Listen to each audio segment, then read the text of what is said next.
Come va? E bentornati sul mio canale. Come sempre, prima di iniziare il video vi ricordo di iscrivervi qui sotto al mio canale di YouTube, di attivare anche la campanellina così sarete sempre aggiornati su tutte le prossime novità. Allora, oggi vediamo un servizio dell'INPS in favore dei lavoratori sordomuti e invalidi, perché dovete sapere che con questo servizio c'è la possibilità di inviare la domanda di riconoscimento del beneficio di 2 mesi di contribuzione figurativa ai fini pensionistici e contributivi per i lavoratori sordomuti e invalidi con un'invalidità superiore al 74%.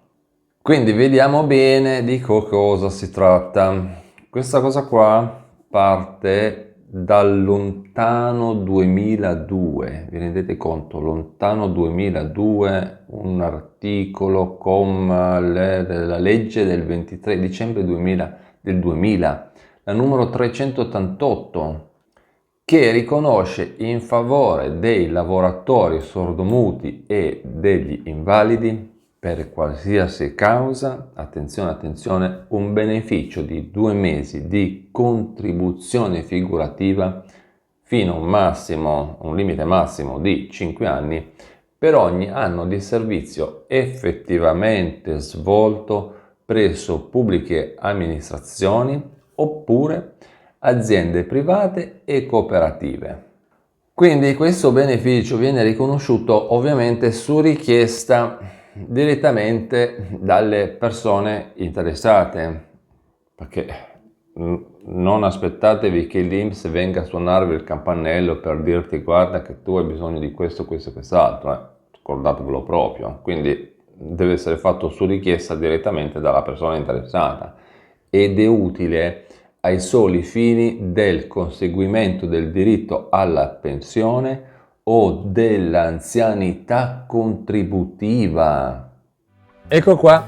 Allora, moltissime persone mi chiedono sotto i commenti dicendomi come faccio a mettermi in contatto con te? Avrei necessità di parlarti. Come posso fare?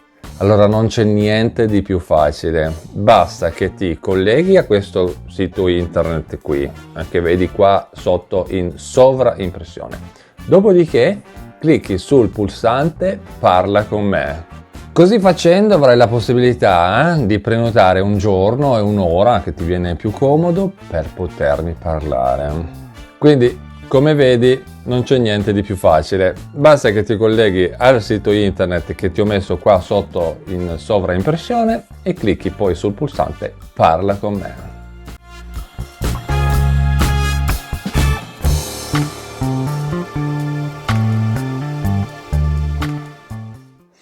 Ma vediamo a questo punto a chi è rivolto, anche se più o meno l'abbiamo già detto. Quindi le persone beneficiarie sono i lavoratori sordomuti e gli invalidi ai quali sia stata riconosciuta per qualsiasi causa un'invalidità superiore al 74% oppure riconducibile alle prime 4 categorie della tabella allegata al testo unico delle norme in materia di pensione di guerra. Poi comunque vi lascio tutti i collegamenti qui sotto nella descrizione del video, così se vi interessano ve li potete andare a vedere. L'altra domanda è questa: come funziona? La maggiorazione del periodo di servizio effettivamente svolto non si configura come un credito contributivo sulla posizione assicurativa, attenzione, ma viene attribuita all'atto della liquidazione della pensione o del supplemento. E questa maggiorazione di 2 mesi di contribuzione figurativa per ogni anno effettivamente prestato viene riconosciuta fino a un limite massimo di 5 anni, proprio come vi ho detto prima. La domanda, come fare domanda? Allora, come vi ho detto, la domanda deve essere fatta ovviamente su richiesta dell'interessato o dell'interessata, perché come vi ho detto l'INPS non vi suona il campanello, e deve essere ovviamente allegata alla domanda tutta la documentazione che attesta la sussistenza delle condizioni sanitarie richieste dalla legge e i tempi di lavorazione, dicono dall'INPS, che di solito vengono stabiliti dalla legge in 30 giorni, ok? Mediamente 30 giorni. Comunque, maggiori informazioni trovate tutto quanto qui sotto nella descrizione del video. Cambiamo argomento e parliamo di un'altra questione. Vi ricordo, anzi prendete calendario, carta e penna col calendario, vi ricordo che è un preambolo, il 30 di settembre scade il termine per inviare la dichiarazione dei redditi modello 730 per dipendenti e pensionati, mentre invece il termine ultimo per inviare la dichiarazione dei redditi modello redditi o modello unico, come piace chiamarlo a me, perché il modello redditi è proprio una cosa della serie datemi i soldi, ma questo vuol dire, scade il 31 di ottobre. Guarda un po' ad Halloween, chissà perché hanno fatto scadere ad Halloween, che è la festa dei morti. Beh. Comunque, detto questo, che con queste cose c'è sempre un po' bisogna un po' riderci sopra su queste cose qua, no? Comunque, detto questo, che non era tanto l'argomento del video, nei modelli dichiarativi delle tasse dovete sapere che tra le varie spese detraibili si possono includere anche quelle pagate per le gite scolastiche dei figli. Infatti l'Agenzia delle Entrate, la nostra cara vecchia amica Agenzia delle Entrate, ha dato la possibilità, che poi non ho capito perché lo danno loro quando in realtà lo decide lo Stato, vabbè, comunque, loro hanno dato la possibilità di detrarre dalle tasse le spese per le gite scolastiche deliberate dagli organi di istituto e quindi sono detraibili dall'IRPEF, quindi dalle tasse, nella misura del 19%. Mi piace sempre come l'Agenzia delle Entrate si arroga il diritto di dire delle cose quando in realtà le stabilisce lo Stato. Vabbè, comunque detto questo, la detrazione delle spese scolastiche è riconosciuta entro il limite di 800 euro, ok? Scusate, 800 euro per figlio e pare che dal 2025, quindi dal 2025, l'importo sarà aumentato a 1000 euro, quindi se ne riparlerà poi nel 2026. Comunque l'importo massimo sul quale calcolare l'importo IRPEF è il 19% di questi 800 euro. Tutte queste spese rientrano tra quelle di istruzione scolastica e si possono portare in detrazione dalle tasse, a condizione che il pagamento avvenga ovviamente con versamento bancario o postale, oppure ovviamente utilizzando altri sistemi di pagamento tracciabile, quindi no contanti. E uno dice, beh, allora come facciamo se non posso pagarlo direttamente alla scuola? Quindi se la spesa viene pagata direttamente alla scuola, non è necessario richiedere la copia della delibera che ha stabilito le somme da versare. Nel caso contrario, invece, in caso contrario, cioè quando la spesa viene pagata ad altri soggetti, quindi facciamo per esempio l'agenzia di viaggio o l'agenzia di viaggi, va richiesta all'istituto scolastico un'attestazione dalla quale risulti la delibera di approvazione e i dati dello studente.